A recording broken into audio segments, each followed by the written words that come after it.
Good morning guys. हे आहे हट आणि हा जवळपास 7 वाजताचा व्हिडिओ आहे. बघू शकता पॅलेलियमचा आहे हे हट आहे. किती सुंदर आहे तर आणि 7 वाजताचा नजारा बघा बीचचा किती सुंदर आहे. आणि हे बीच आहे साऊथ गोवामध्ये पॅलेलियममध्ये आहे बीच आहे आणि इथे जास्त फॉरेनर असतात. त्यानंतर आम्ही तयारी करून आम्ही बोटमध्ये निघालो आयलँड बघण्यासाठी. त्यानंतर आम्ही इथे बोटमध्ये बसलो आणि खूप मस्त एन्जॉय करत गेलो. माझ्या मुलाने तर सर्वात जास्त एन्जॉय केला आहे. त्याला तर बोट म्हटलं की खूप जास्त आवडते म्हणून त्याने जास्त एन्जॉय करत गेलेला आहे तो. आणि हे आहे मंकी आयलँड. मंकी आयलँड आहे इथे खूप सारे मंकी असतात म्हणते आणि ते सर्व झाडामध्ये बसलेले होते. कोणीच बाहेर दिसत नव्हते पण हा मंकी आयलँड आहे.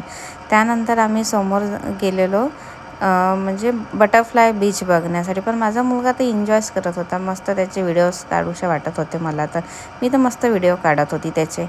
आणि त्यानंतर आम्ही समोर गेलो बटरफ्लाय बीचसाठी. हा बघा बटरफ्लाय बीच आहे म्हणजे बटरफ्लाय शेपसारखा आहे म्हणून त्या बीचचं नाव बटरफ्लाय शिप आहे. त्यानंतर आम्ही गेलो तिथे एक गोटा होता. तो कासवसारखा दिसत होता आणि त्याचा शेप पूर्ण कासवच होता. त्यानंतर आम्ही समोर गेलो. हे आहे हनीमून बीच. हनीमून बीच खूप छान वाटली पण छोटीशी बीच आहे. पण इथे पाणी खूप जास्त होतं त्यामुळे आम्ही इथे काही थांबलो नाही. त्यानंतर आम्ही अजून समोर गेलो.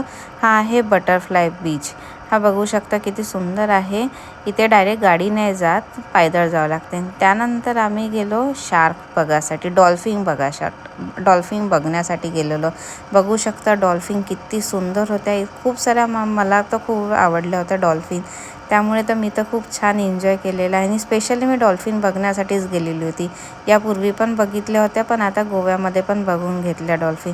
त्यानंतर आम्ही रिटर्न आलो बीचवरती. बघू शकता किती सुंदर नजारा आहे. तर आवडला असेल